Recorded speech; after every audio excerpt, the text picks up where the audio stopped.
itu konsep kita masa depan itu adalah suatu hal yang suram. Tetapi sadarlah kita bahwa masa depan Alkitab itu bukan sesuatu yang kita tidak tahu. Justru masa depan itu adalah sesuatu yang kita sudah pernah alami. Mungkin dalam skala yang kecil, tapi sudah pernah kita alami. Itu konsep masa depan Alkitab. Kita tidak perlu khawatir karena kalau Tuhan sudah menuntun saya dari masa lalu ke masa sekarang, maka masa depan pun Tuhan akan tuntun kita. Pelajaran sekolah sahabat kita kemudian menutup dengan pertanyaan ini ya. Berdasarkan Roma 10 ayat 12 sampai 13 ayat firman Tuhan dikatakan apa? Sebab tidak ada perbedaan antara orang-orang Yahudi dan orang Yunani. Karena Allah yang satu itu adalah Tuhan dari semua orang. Tuhan dari orang kaya. Tuhan yang kaya bagi semua orang yang berseru kepadanya. Sebab barang siapa yang berseru kepada nama Tuhan akan diselamatkan. Akan diselamatkan. Pertanyaan bagi kita. Apakah yang Paulus katakan di sini yang menunjukkan universalitas Injil? Bahwa Injil itu bukan hanya untuk apa? Satu golongan tertentu. Tapi melalui satu kelompok, satu golongan, maka semua umat manusia itu dapat diapa? Semua umat manusia itu dapat dipanggil. Ya. Lebih penting lagi, apakah yang kata-kata ini katakan kepada kita mengenai apa yang harus kita lakukan sebagai gereja untuk membantu menyebarkan Injil?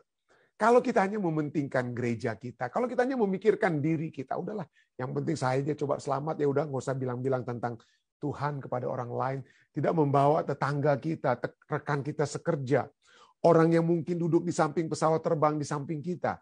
Jika ada kesempatan, ya, kita seringkali pikir ya udah, keselamatan ini berita kebenaran, kabar gembira tentang keselamatan dalam Yesus Kristus ya hanya untuk kita.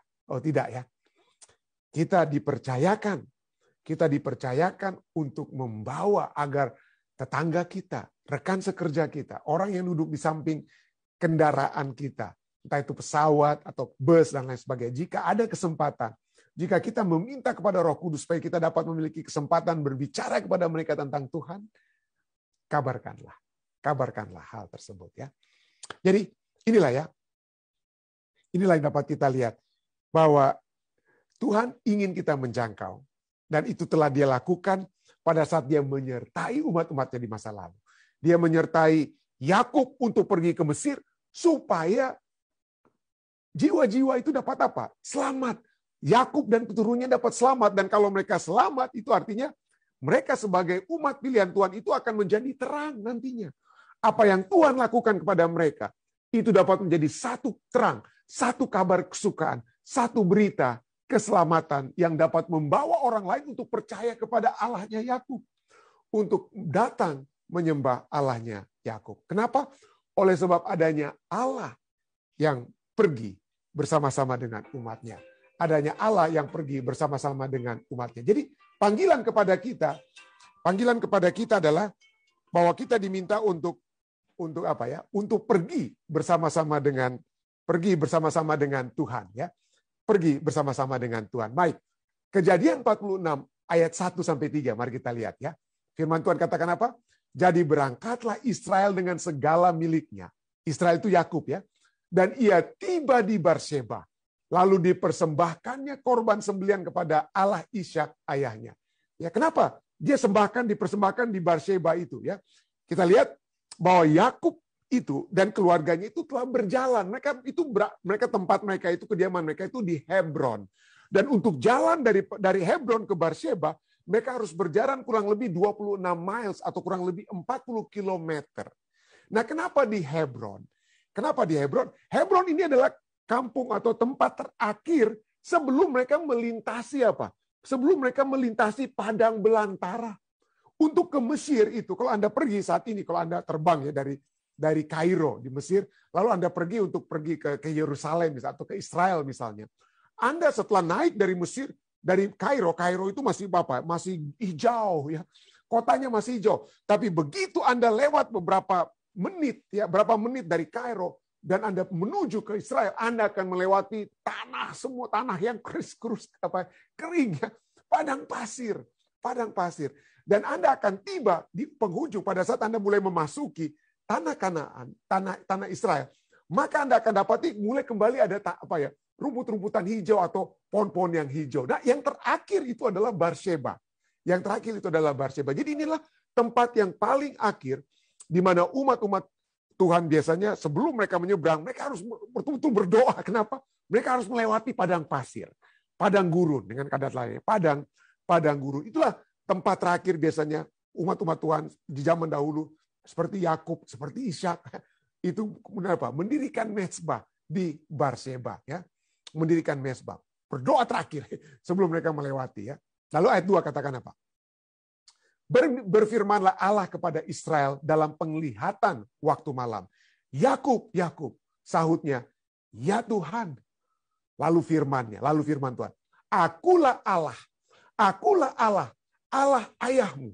Janganlah takut pergi ke Mesir, sebab aku akan membuat engkau menjadi bangsa yang besar di sana. Kita akan mulai memilah-milah sedikit, ya. Yang pertama Tuhan katakan apa? Yakub, Yakub. Tuhan memanggil dalam penglihatan. Lalu Saud dia menjawab apa? Ya Tuhan. Tapi bahasa Ibraninya, bahasa aslinya dan bahasa Inggrisnya itu bukan ya Tuhan, tidak ada kata Tuhannya. Kenapa? Karena bahasa aslinya itu adalah hineni. Artinya hineni itu adalah apa? Here I am. Inilah aku Tuhan. Inilah aku. Aku ada. Seperti guru-guru saya waktu masih di SD SMP, kalau pada saat mereka masuk kelas, ya dipanggil lah ya, Stephen Rantung, ada. Saya akan jawab, saya ada. Saya hadir. Hineni, ya, here I am, atau here am I. Inilah aku, ya, inilah aku. Jadi disinilah kalau kita lihat, disitulah Tuhan pada waktu malam setelah dia mempersembahkan korban, Tuhan memanggil dia. Yakub, Yakub, dan dia jawab apa? Inilah aku Tuhan. Yakub yang seperti Samuel kemudian menyadari dipanggil dia oleh Allah yang maha kuasa, Allah yang lebih berkuasa. Jadi pada saat kita dipanggil, pada saat seorang kapten memanggil prajurit, dia panggil seperti seorang guru memanggil saya. Ya, Stephen Rantung, saya di sini Pak, saya di sini Ibu Guru. Ya, kita menyadari siapa kita. Kita menyadari siapa kita dan siapa yang memanggil kita. Yaitu Allah yang Maha Kuasa. Dan ini adalah satu hal yang sering kali terjadi ya dalam Alkitab, Kejadian 22 ayat 11. Ya, berserulah malaikat Tuhan dari langit kepadanya, kepada Abraham. Apa dikatakan? Abraham, Abraham. Lalu sautnya apa? Sautnya bukan ya Tuhan, tapi apa? Hineni, inilah aku. Here I am, inilah aku. Ayat bahasa Indonesia, Alkitab bahasa Indonesia sudah lanjutkan saja. Inilah aku Tuhan, nah, mungkin begitu ya. Inilah aku Pak Guru. Nah, tapi aslinya adalah inilah aku. Inilah aku. Itu bukan hanya kepada Abraham. Panggilan ini diberikan juga kepada Musa kemudian. Pada saat Musa pertama kali bertemu dengan Tuhan, ya. Pada saat Musa pertama kali bertemu dengan Tuhan, kita lihat apa yang terjadi dalam Keluaran 3:4. Ketika dilihat Tuhan bahwa Musa sedang menyimpang untuk memeriksanya, berserulah Allah dari tengah-tengah semak dur itu kepadanya, Musa, Musa, 2 kali. Dan ia menjawab apa? Ya Allah. Atau lebih tepatnya, Hineni, here I am. Inilah aku Tuhan. Inilah aku. Ya. Jadi bukan hanya Abraham, Yakub dan Musa menyadari siapa yang memanggil mereka. Tetapi juga mereka menyadari siapa mereka. Siapa mereka? Umat-umat yang berada di bawah kuasa Allah. Umat-umat yang menyadari Allah yang maha besar. Allah yang maha besar. Atau bukan hanya seperti Samuel kemudian, tapi juga seperti Yesaya. Yesaya pada saat dia dipanggil apa dikatakan apa? Inilah aku. Hineni Tuhan. Hineni, inilah aku. Utuslah aku. Aku ingin diutus. Jadi ini adalah umat-umat yang menyadari siapa mereka, menyadari siapa Allah, yang menyadari mereka berada dalam satu kedekatan, satu tempat, satu waktu dengan Allah. Seperti saya yang berada di classroom, di ruangan kelas, saya hadir Pak Guru. Saya ada bersama dengan Pak Guru di dalam kelas ini, pada saat ini. Ya.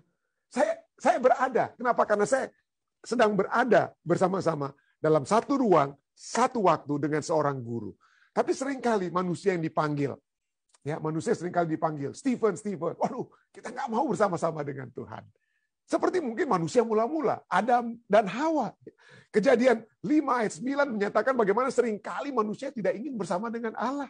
Kejadian 3:9 katakan, Tuhan memanggil manusia, memanggil Adam itu ya, dan berfirman kepadanya, di manakah engkau? Di manakah engkau? Di mana Adam saat itu? Dia nggak mau bersama-sama dengan Tuhan. Apa yang dia lakukan? Kalau Anda membaca ayat selanjutnya, dia bersembunyi. Dia mengakui, Tuhan kami bersembunyi. Ya, pada saat kami mendengar engkau datang, kami lari, kami bersembunyi. Kenapa dia mau bersembunyi? Kenapa dia bersembunyi? Kenapa dia tidak ada? Dia absen, dia tidak mau absen. Seperti mungkin waktu saya lagi mungkin dalam keadaan nakal sebagai pelajar. Seringkali saya nggak mau berada di classroom. Saya absen, saya lari. Saya nggak mau bersama dengan guru saya. Demikianlah mungkin manusia mula-mula ya. Yang tidak mau hadir di hadapan apa? Di hadapan Allah. Ya, di hadapan Allah. Tapi inilah ya. Ya, kalau kita lihat umat-umat Tuhan yang setia seperti Abraham, yang tidak selalu setia ya, tapi kemudian ingin dekat dengan Tuhan. Ya, kita lihat seperti Abraham, Yakub, Musa, Samuel, Yesaya. Pada saat mereka dipanggil oleh Tuhan, Yakub, Yakub, Abraham, Abraham, Musa, Musa. Apa jawab mereka? Inilah aku. Inilah aku. Tapi inilah kita ya. Kita seringkali sukar untuk menjawab segampang Yakub, Abraham, dan Musa. Inilah aku. Kita mungkin jadi seperti Adam mula-mula, bersembunyi. Sukar untuk hadir, memang itu kenyataannya. Sukar untuk hadir sepenuhnya dalam ruang dan waktu untuk bersama dengan Allah. Ya, mungkin kita bisa berada dalam satu ruang, di dalam rumah Allah. Ya, di dalam rumah Allah, kita berada dalam satu ruang dengan Allah. Kita dalam satu ruang dengan Allah. Tetapi di mana? Pikiran kita bukan di dalam ruangan Allah tersebut. Pikiran kita itu di ruangan di mall mungkin. Atau di ruangan makan. Nanti makan apa ini ya? Pada saat dalam acara ibadah, seringkali pikiran kita di tempat apa? Belanja, di tempat ini dan itu. Pikirannya tidak berada dalam satu ruangan yang sama dengan Allah. Atau juga, mungkin kita bukan berada dalam satu waktu. Waktu yang apa? Waktu yang sama. Kita mungkin berbakti pada hari Sabat, tapi pikiran kita di hari Minggu, nanti mau bikin apa? Kita berbakti di hari Sabat, masih dengar acara khotbah, tapi pikiran kita nanti pada saat tutup Sabat, setelah jam 6, waktu kalau di Indonesia, apa yang kita mau buat? Pikiran kita berada di waktu yang berbeda, di tempat yang berbeda, melayang-layang apa ya? Melayang-layang di tempat yang lain, ya. Di tempat yang lain. Itulah sebabnya, itulah sukar, ya dikatakan sukar untuk hadir sepenuhnya dalam satu ruang dan waktu untuk bersama-sama dengan Allah. Tapi kalau kita ingin mendapatkan penyertaan, kalau kita ingin mendapatkan Tuhan yang pergi bersama dengan kita, untuk kita pergi bersama dengan Tuhan, maka kita harus betul-betul hadir dalam satu ruang, dalam satu waktu dengan Tuhan. Kita harus dapat berkata apa? Tuhan, inilah aku, inilah aku. Inilah aku yang ada. Inilah aku yang hadir pada saat ini. Inilah aku yang ingin mendengarkan firman-Mu Tuhan. Ya, inilah aku yang akan mendengarkan firman-Mu. Betul, saya memiliki kecemasan masa lalu, penyesalan masa lalu, kecemasan masa depan. Tapi untuk saat ini Tuhan, saya ingin bersama-sama dengan Engkau. Saya ingin hadir dalam satu situasi, karena situasi saat ini tidak akan pernah terulang kembali. Ya, seringkali kita menyesal. Ya, firman Tuhan berkata ya, dengarlah firman Tuhan selama masih kita dapat mendengarkan, menemui firman Tuhan. Karena ada satu saat kita tidak lagi, itu waktu lalu, waktu saya berkhotbah itu, waktu berapa tahun lalu itu, waktu saya pribadi berkhotbah di acara sekolah sahabat jemaat Kristen, apa yang saya katakan, kalau itu tidak betul-betul saya masukkan ke dalam diri saya, satu saat saya juga akan menyesal. Demikian juga dengan Anda. Apa yang Pendeta Rantum pernah bilang itu, aduh ayatnya itu di mana ya? Ayatnya itu di mana? Kenapa? Mungkin pada saat kita mendengarkan pekabaran ini, pikiran kita di mana-mana. Kita tidak mencerna. Kita tidak memikirkan masa-masa apa yang kita dengarkan. Itulah sebabnya kita berada dalam satu situasi. Pada saat kita berkata, inilah aku Tuhan, aku hadir Tuhan. Aku ingin bersama dengan Engkau saat ini dalam acara ibadah ini.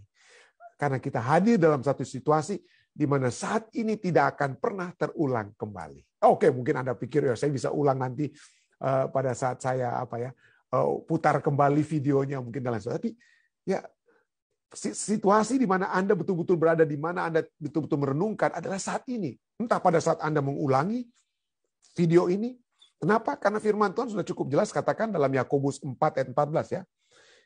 Kita semua tidak tahu apa yang akan terjadi besok. Kita tidak tahu apa yang akan terjadi besok. Apa arti hidup kita ini ya? Hidupmu ini sama seperti uap yang sebentar saja kelihatan lalu apa? Lalu lenyap. Ya, kita pikir, waduh, saya ingin bersama-sama dengan Tuhan, tapi nantilah. Saya tidak ingin bersama Tuhan saat ini. Saat ini saya ingin menikmati dunia dulu. Saya ingin menikmati dunia dulu. Saya ingin bersembunyi dulu dari Tuhan. Nanti mungkin besok, nanti mungkin lusa. Siapa yang tahu apa yang terjadi malam ini kepada kita? Hidup itu seperti uap yang sebentar saja kelihatan. Itu bisa lenyap. Dan kita tidak memiliki kesempatan untuk bertobat. Kalau ada kesempatan bagi kita untuk berkata kepada Tuhan, Tuhan, saya ingin bertobat sekarang. Inilah aku, Tuhan.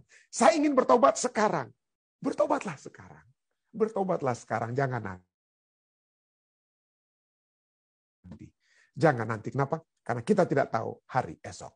Kalau kita ingin pergi bersama Tuhan, katakanlah kepada Tuhan, inilah aku Tuhan saat ini. Apalagi? Yang poin berikutnya ya. Setelah Yakub, lalu dia menjawab apa? Ya Tuhan. Lalu apa firman Tuhan? Akulah Allah ayahmu. Janganlah takut pergi ke Mesir. Jangan takut. Mungkin Yakub bertanya-tanya, Tuhan, tanah perjanjian ini di sini, di Hebron. Tapi karena Tuhan yang suruh, Tuhan katakan, jangan takut. Jangan takut. Kenapa? Karena di mana aku suruh kamu berada, di situ aku berada. Ya, sebab aku yang menyertaimu. Aku yang menyertai. Janji betul, janji bangsa yang besar. Janji tanah perjanjian itu di Hebron. Bangsa yang besar itu nantinya juga di mana? Di di Hebron tersebut. Tapi jangan takut. Kalau aku ingin berserta dengan kamu, dimanapun kamu aku suruh, pergi. Jangan takut. Kenapa? Adanya keselamatan, penyertaan Tuhan itu adalah hal yang pasti. Hal yang pasti. Dan ini selalu dikatakan kepada orang-orang tua daripada nenek moyang, daripada Yakub atau kakek daripada Yakub, mulai dari kakeknya. Kejadian 15 ayat 1 itu sudah dikatakan ya. Datanglah firman Tuhan kepada Abram dalam suatu penglihatan. Janganlah takut Abram, seperti pada Yakub. Sebelumnya sudah dikatakan pada Abram, janganlah takut Abram. Akulah perisaimu. Upahmu akan sangat apa? Upahmu sangat besar. Itu kalimat jangan takut sudah diucapkan kepada kakek daripada Yakub. Kata jangan takut juga diucapkan oleh Allah kepada ayah daripada Yakub. Bukan hanya kepada kakeknya, tapi juga kepada ayahnya. Ishak. Kejadian 26-24. Pada malam itu Tuhan menampakkan diri. Sekali lagi Tuhan menampakkan diri kepada Abraham. Tuhan menampakkan diri kepada Ishak. Tuhan menampakkan diri kepada Yakub. Dan itulah kali terakhir. Ya, sebelum kemudian nantinya berapa ratus tahun kemudian Tuhan menampakkan diri kepada Musa. Tapi terakhir kepada siapa? Kepada Yakub. Tapi sebelumnya kepada Abraham. Dan sesudah itu kepada siapa? Ishak.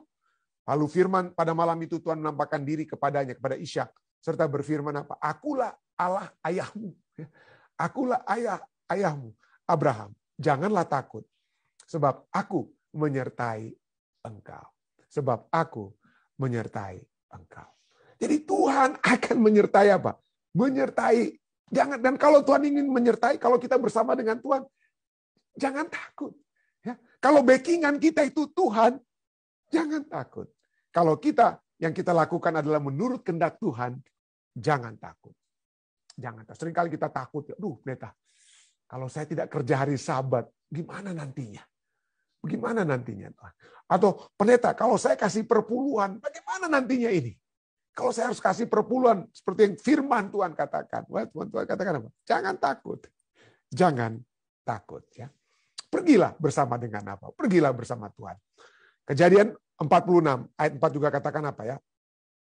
Aku sendiri akan menyertai engkau. Kejadian 46 ayat 4. Aku sendiri akan menyertai engkau. Oh, ya. Setelah Tuhan katakan ayat 3 ya. Ayat 3 katakan jangan takut. Sebab aku akan membuat engkau menjadi bangsa yang besar. Ayat 4 katakan apa? Jangan takut. Ayat 4 katakan apa? Aku sendiri akan menyertai engkau. Pergi ke Mesir. Aku pergi menyertai engkau ke Mesir. Dan tentulah aku juga akan membawa engkau kembali. Dan tangan Yusuflah yang akan mengatupkan kelopak matamu nanti. Nah, kita pilah-pilah sedikit ayat-ayat ini ya. Mari kita lihat pertama. Tentang aku sendiri. Tuhan sendiri. Bukan malaikat saja. Bukan hanya malaikat, tapi aku sendiri akan menyertai engkau. Ya. aku sendiri akan pergi menyertai. Artinya Allah yang menjadi jaminan keselamatan yang pasti. Penyertaan Allah adalah satu jaminan keselamatan yang pasti, ya. Satu jaminan keselamatan yang pasti. Kita lihat dalam Keluaran 3:12 itu dinyatakan kembali jaminan ini, aku sendiri, tapi bahasa Indonesianya tidak ada kata lagi sendiri, ya. Kepada Musa dikatakan apa, ya? Keluaran 3:12 itu jaminan Tuhan, ya. Aku akan menyertai engkau. Tapi sesungguhnya bahasa aslinya apa? Kepada Musa, Tuhan juga berkata seperti kepada Yakub, bukankah aku sendiri akan menyertai engkau? Pada saat Musa ragu-ragu untuk disuruh, Tuhan suruh dia. Keluaran 3, Tuhan sedang bernegosiasi dengan Musa untuk pergi. Musa kata, aduh aku nggak gini-gini. Tapi Tuhan katakan, bukankah aku sendiri akan menyertai engkau? Jangan takut pada Firaun. Siapa itu Firaun? Aku sendiri, Allah sendiri akan menyertai engkau. Pada saat Musa mati, lalu Yosua juga menjadi pengganti Musa, nabi yang besar. Aduh, gimana ini, saya ini nggak ada apa-apanya dibandingkan Musa. Lalu apa yang Tuhan katakan? Hei, jangan lihat Musanya, lihat aku. Tuhan bilang kepada Yosua, Yosua 1:5. Seperti aku menyertai Musa, demikianlah aku sendiri, bahasa aslinya katakan apa? Aku sendiri akan menyertai engkau. Jadi pada saat Tuhan membawa umat-umatnya kepada satu peristiwa yang besar, yang mungkin peristiwa-peristiwa kecil, mungkin ada malaikat-malaikat Tuhan yang menyertai kita, ya. Tapi dalam peristiwa besar, pada saat Anda memeluk satu keyakinan yang lebih lengkap daripada apa yang Anda miliki, ya, Anda dari satu keyakinan lalu menganut satu kepenuhan dari firman Tuhan, Anda anut. Waduh, itu kan perubahan yang besar terjadi, ya. Perubahan besar, ya, seperti pendeta Filipus, ya. Perubahan besar yang terjadi, besar. Bagaimana ini? Bagaimana dengan masa depan saya? Bagaimana dengan pekerjaan saya? Bagaimana dengan ini dan itu? Tapi Tuhan katakan, well, aku sendiri yang akan apa? Aku sendiri yang akan menyertai engkau. Aku tidak akan membiarkan engkau dan tidak akan meninggalkan engkau. Berdoa dengan iman. Berdoa dengan iman. Minta kepada Tuhan, Tuhan, engkau tidak akan membiarkan burung-burung di udara itu akan apa, ya? Akan tidak mendapatkan penyertaan Tuhan, kelaparan dan lain sebagainya. Pasti umat-umatmu pun tidak akan engkau biarkan, karena engkau sudah berfirman, engkau sendiri akan menyertai kami. Gitu, ya, itu dapat kita minta kepada Tuhan. Apalagi ayat 4 ini, poin setelah selain aku sendiri akan menyertai engkau, poin lainnya aku apa? Apa dikatakan?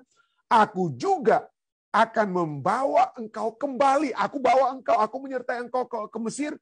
Aku akan apa? Membawa engkau kembali. Nah, disinilah kita lihat bahwa penyertaan Allah, seperti kita lihat tadi, menjadi satu jaminan keselamatan yang pasti. Masa depan itu yang dijanjikan, aku akan, itu kan the future, itu adalah jaminan Tuhan sendiri yang akan menyertai kita, itu jaminan keselamatan yang pasti, tetapi jaminan itu bukan sesuatu yang kita pikir, waduh, masa depan itu tidak dapat kita lihat. Masa depan itu pendetakan suram. Masa depan suram. Itu konsep kita, masa depan itu adalah suatu hal yang suram. Tetapi sadarlah kita bahwa masa depan Alkitab itu bukan sesuatu yang kita tidak tahu.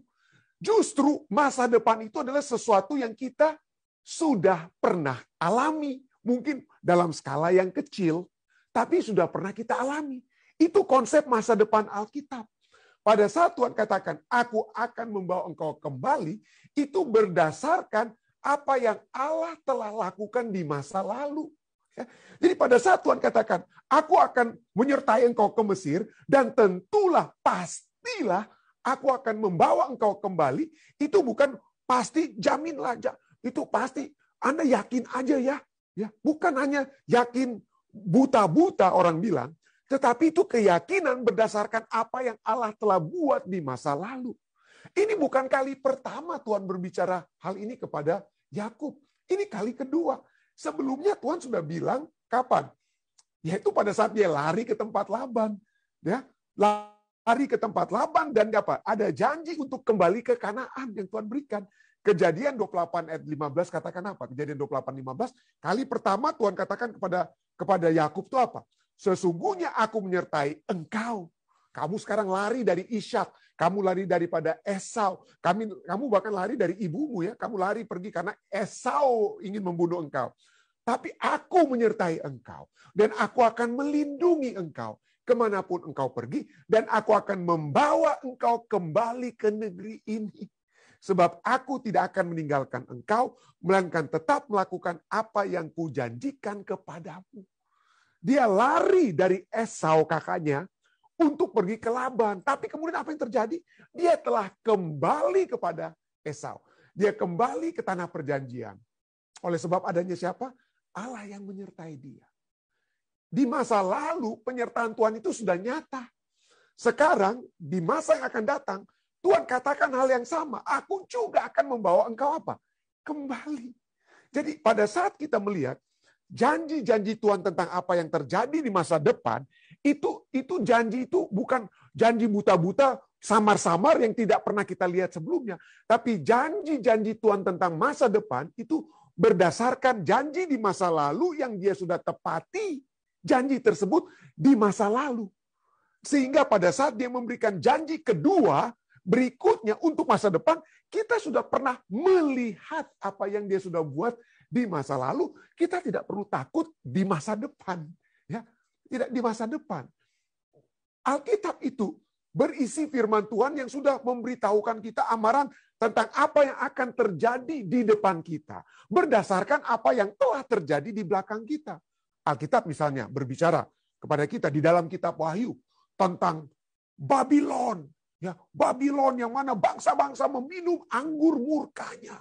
Ya, Babylon, kengerian Babylon, Babylon yang akan menghukum mati kita, Babylon yang menentang Tuhan, Babylon yang akan apa? Kalau kita tidak menyembah dia, maka kita akan mati. Tapi coba kita lihat penyertaan Tuhan pada saat ancaman-ancaman Babylon itu terjadi. Kapan Babylon itu muncul pertama-tama? Kejadian pasal 11, Menara Babel muncul. Ya, orang-orang yang ingin melawan Tuhan. Tapi apa yang terjadi dengan orang-orang yang ingin melawan Tuhan? Babel. Runtuh kan Menara Babel. Itu dalam Kejadian 11. Kejadian 11 itu tidak hanya di situ. Kitab Daniel pasal 3 berbicara tentang Raja Nebukadnezar yang mendirikan apa? Yang mendirikan patung Nebukadnezar di lembah Shinar. Di Babylon. Di Babylon. Kalau orang tidak menyembah patung Nebukadnezar, apa yang terjadi? Maka mereka akan dihukum mati. Tapi apa yang terjadi? Sadrak, Mesak, Abednego dilepaskan oleh Tuhan. Daniel pasal 3. Lalu apa yang terjadi nanti? Itu sudah terjadi. Kita lihat yang terjadi apa? Sadrak, Mesak, Abednego tidak mati. Dilepaskan. Justru di dalam dapur api mereka bertemu dengan Tuhan. Ya. Apa yang nantinya akan terjadi di depan kita? Di depan kita. Tuhan katakan apa? Dalam Wahyu 13, berbicaralah tentang apa? Kembali patung binatang itu didirikan. Orang-orang harus menyembah. Ada hukuman mati kalau kita tidak menyembah patung binatang. Itu masih di depan kita. Tapi kalau kita yang sudah mempelajari apa yang Tuhan lakukan kepada Sadrak, Mesak, Abednego di masa lalu, kita tidak perlu khawatir dengan kehebatan Babylon di depan kita. Karena Tuhan yang akan melepaskan siapa? Tuhan yang akan melepaskan kita. Itulah sebabnya saya sering ulang-ulangi kepada para mahasiswa saya di Universitas Kelabat ya, dan di Ethiopia. Saya katakan konsep masa depan, the future, apa itu pandangan orang-orang Ibrani tentang masa depan itu seperti saya sudah pernah bahas juga di pelajaran sekolah sahabat kita tahun 2021 saya percaya. Saya ulangi sedikit ya. Itu disebut dengan istilah kata ahar. Ahar artinya bahwa masa depan itu adalah sesuatu yang mengikuti apa yang sudah terjadi sebelumnya. Itu berada di belakang dari sesuatu. Di belakang di sesuatu. Jadi dengan kata lain ini poinnya ya. Masa depan itu adalah yang terjadi belakangan. Ya. Apa maksudnya pendeta? Ya. Jadi mari kita cerna kata-kata ini. Ya. Realitas masa depan adalah sesuatu yang terjadi belakangan. Karena yang pertama kali muncul itu adalah apa? Masa lalu. Masa lalu itu muncul pertama-tama, itu nomor satu muncul masa lalu. Ya, lalu masa lalu itu akan diikuti muncul yang kedua itu adalah apa? Masa sekarang, ya, diikuti oleh saat ini present. Ya, lalu di belakang daripada present ini apa? Yang ketiga, yang belakangan muncul yang ketiga, muncul yang dikali ketiga adalah baru masa apa? Masa depan. Jadi dari segi waktu yang muncul pertama itu adalah apa? Masa lalu itu yang pertama-tama sudah muncul. Kemunculan kedua dari satu peristiwa itu masa sekarang. Masa depan itu muncul belakangan. Muncul belakangan. Ya. Jadi itulah sebabnya saya seringkali mengambil contoh ya. Orang Israel kalau melihat masa depan itu bukan kita berjalan ke masa depan itu menghadap ke depan. Ya masa depan itu di depan kita. Bukan. Mereka itu berjalan ke masa depan itu dengan melihat masa lalu. Jadi mereka berjalan mundur. Mereka berjalan mundur ya. Jalan mundur. Tapi mereka melihat dulu masa lalu. Mereka melihat masa sekarang untuk dapat mencapai masa depan. Jadi masa depan adalah sesuatu yang sudah terjadi di masa lalu, tapi kemudian kita tidak perlu khawatir karena kalau Tuhan sudah menuntun saya dari masa lalu ke masa sekarang, maka masa depan pun Tuhan akan tuntun kita. Kalau kita sudah merasakan tuntunan Tuhan, pada saat Anda di Indonesia, pada saat Anda pergi ke Philadelphia, seperti Saudari Lucy, Tuhan tuntun di Philadelphia. Lalu kemudian Tuhan menuntun Saudari Lucy di California. Kalau semuanya Tuhan sudah tuntun, ya, pada saat mungkin Saudari Lucy akan pergi entah kemana lagi sesudah itu, jangan khawatir. Kenapa? Karena kalau Tuhan sudah menuntun kita saat di Indonesia, Tuhan menuntun kita saat kita di Philadelphia, saat kita di New Jersey, saat kita dimanapun Anda mau sebut, maka di waktu yang kemudian kita tidak lihat entah itu di mana, tuntunan yang sama akan menjadi bagian kita. Itulah sebabnya nubuatan atau masa depan itu adalah sesuatu yang pasti yang sudah pernah terjadi. Sudah pernah terjadi Babel di Kejadian 11. Babel ada di Daniel pasal 3. Babel akan muncul di Wahyu pasal 13 sudah nyatakan. Tapi itulah ya. Tuhan sudah nyatakan, Tuhan sudah memberikan nubuatan. Nubuatan Tuhan sudah berikan supaya kita berjaga-jaga, supaya kita tidak kaget. Ya, supaya kita tidak kaget. Supaya kita bisa siap dan apa? Percaya terhadap penyertaan Tuhan. Itulah sebabnya Matius 24 pada saat Tuhan berfirman, berbicara kepada murid-muridnya, Yesus berbicara kepada murid-muridnya tentang apa ya? Tentang nubuatan ini, nubuatan itu. Yesus katakan apa? Namun berawas-awaslah dan janganlah kamu gelisah sebab semuanya itu harus terjadi. Tuhan sudah nyatakan semuanya. Segala sesuatu yang ingin Anda ketahui tentang masa depan Anda ada dalam Alkitab. Ada. Apa yang akan terjadi setelah kita mati? Ini yang akan terjadi. Apa yang terjadi setelah kita mati, lalu kemudian Yesus datang, lalu kita dibangkitkan, lalu naik ke dalam kerajaan surga berdasarkan 1 Tesalonika 4. Apa yang sudah tercatat semua. Apa yang terjadi setelah kerajaan 1000 tahun? Wahyu sudah berbicara. Ya, apa yang akan terjadi setelah kerajaan 1000 tahun? Tuhan sudah jelas semua. Ayat 25 ini katakan apa? Kenapa? Camkanlah. Aku sudah mengatakannya terlebih dahulu apa? Aku sudah mengatakannya terlebih dahulu kepadamu. Jadi Tuhan akan menyertai terus kita. Dan dalam firman-Nya kita akan melihat kalau kita sudah dijamin keselamatan kita, ya, maka kita tidak perlu khawatir. Dalam keadaan apapun kita alami saat ini dalam dunia, kita tidak perlu khawatir. Nah, ini cukup menarik apa yang dikatakan dari Kejadian 46 ayat 4 ya. Firman Tuhan katakan apa? Aku sendiri akan menyertai engkau pergi ke Mesir dan tentulah aku juga akan membawa engkau kembali dari Mesir. Dan tangan Yusuf yang akan mengatupkan kelopak matamu nanti. Nah, kenapa saya garis merahi ini kedua ini? Bahasa Inggrisnya, mari kita lihat bahasa Inggrisnya menarik sekali ya. Genesis, Kejadian 46 ayat. I will go down with you. Aku akan turun. Ya, bukan. Aku sendiri akan turun menyertai engkau pergi ke Mesir. Aku akan turun ke Mesir. Ya. And I will also surely bring you up again. Dan tentulah aku juga akan membawa engkau naik kembali. Jadi kata turun dan naik ini tidak ada dalam kitab bahasa Indonesia ya. Kita sudah mengerti. Tapi bahasa Inggrisnya menarik sekali. Bahasa aslinya juga itu ya. Kita akan apa? Turun ke Mesir karena Mesir itu di utara, di selatan, dan di utara itu apa? Naik nanti kembali naik lagi ke Israel itu naik ke utara ya. Jadi ada turun dan naik ya. Jadi kita akan turun dan naik, ada turun dan naik. Nah, jadi disinilah pada saat kalian, Allah berkata kepada Yakub, pada saat kalian turun ke Mesir, aku menyertai engkau. Pada saat aku membawa kalian naik kembali ke tanah Kanaan, maka aku juga akan apa? Menyertai engkau. Nah, ini lihat, jadi tadi go down and go up with God. Turun dan naik bersama dengan Tuhan. go down to Egypt, turun ke Mesir dengan instruksi Tuhan ataupun tanpa instruksi Tuhan ya. Artinya seperti Abraham, dia tidak diinstruksikan Tuhan di Kejadian Fatsal 12, dia tidak diinstruksikan Tuhan untuk pergi ke Mesir. Sama-sama ada kelaparan di tanah Kanan, tapi Tuhan tidak suruh, tapi dia sendiri pergilah. Abraham itu di Kejadian 12, pergilah dia ke Mesir tanpa instruksi Tuhan. Tapi Yakub sekarang ini instruksi Tuhan, pergi ke Mesir, pergi. Aku akan pergi. Aku akan menyertai engkau pergi ke Mesir. Turun ke Mesir, turun. Kenapa? Pada saat kalian turun ke Mesir itu hanya temporary place, hanya tempat sementara. Hanya untuk sementara.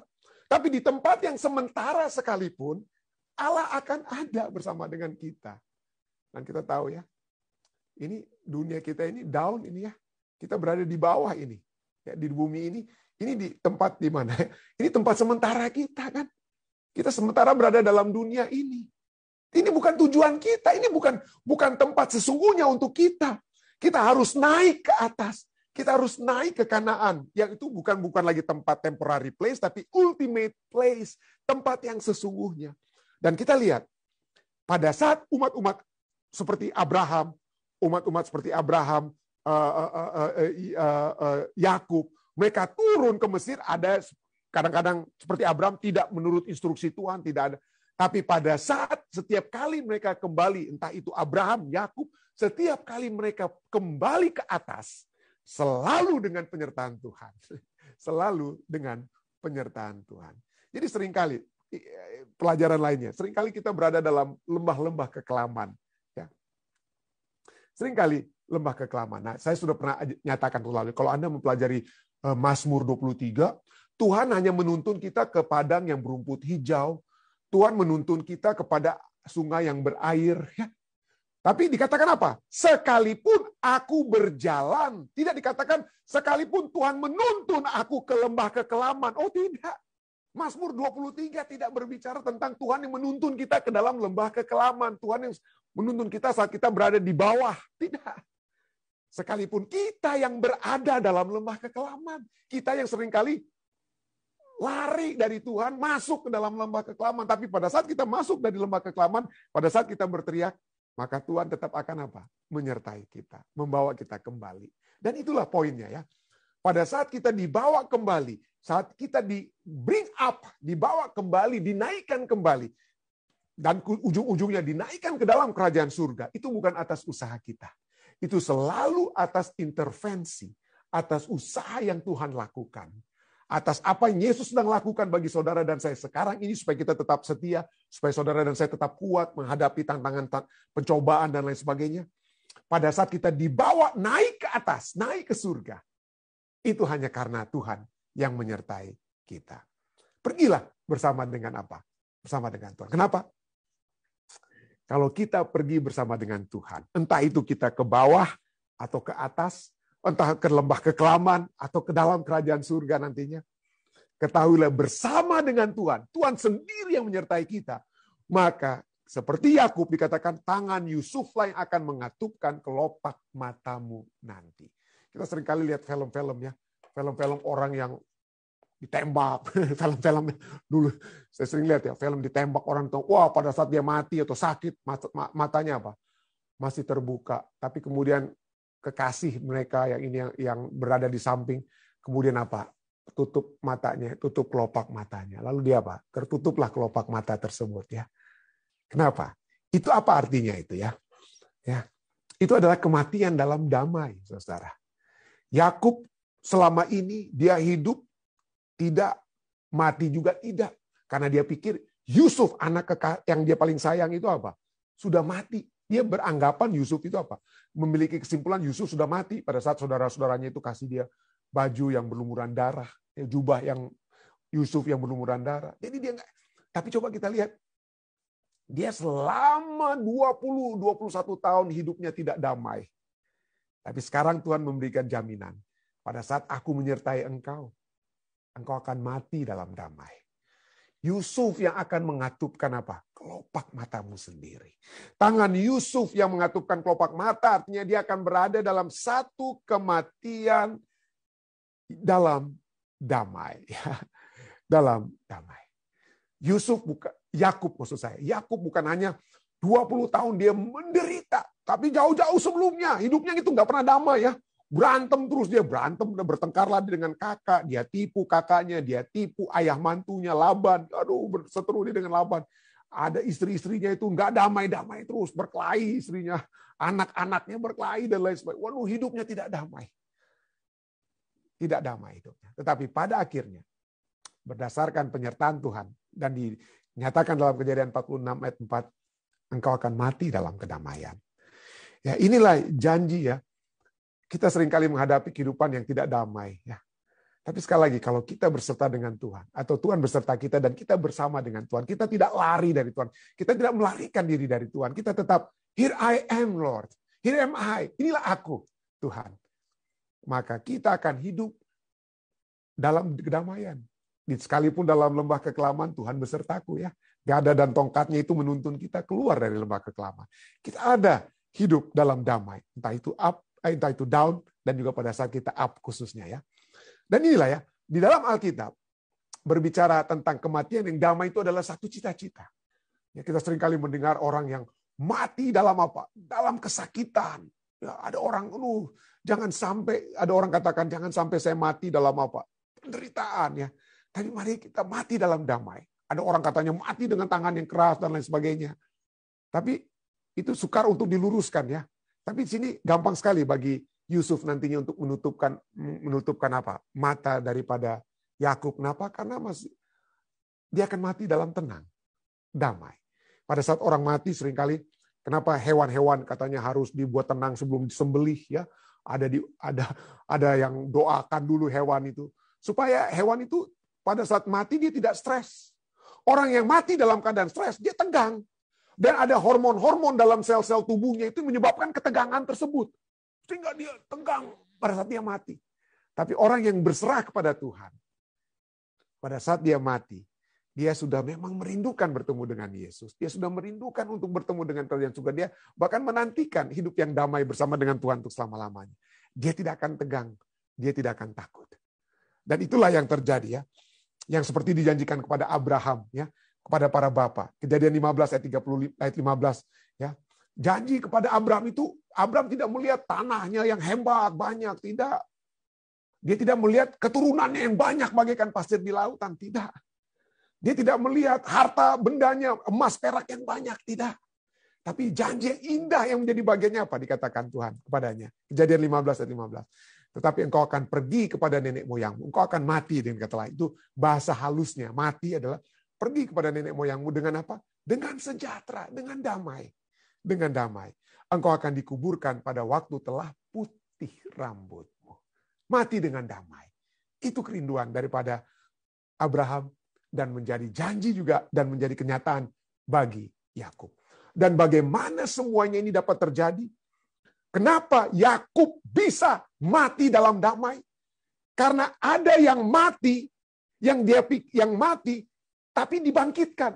Telah bangkit. Yusuf baginya sudah mati kan. Tapi kemudian Yusuf yang mati bangkit. Muncul kembali dalam kehidupannya setelah 20 tahun. Jadi ada yang mati dan dibangkitkan menyebabkan Yakub mati dalam kedamaian. Bagaimana saudara dan saya dapat mati dalam kedamaian? Hanya satu poin yang menyebabkan saudara dan saya dapat mati dalam kedamaian. Karena adanya yang seseorang yang telah mati dan bangkit bagi kita. Siapa dia? Yesus Kristus.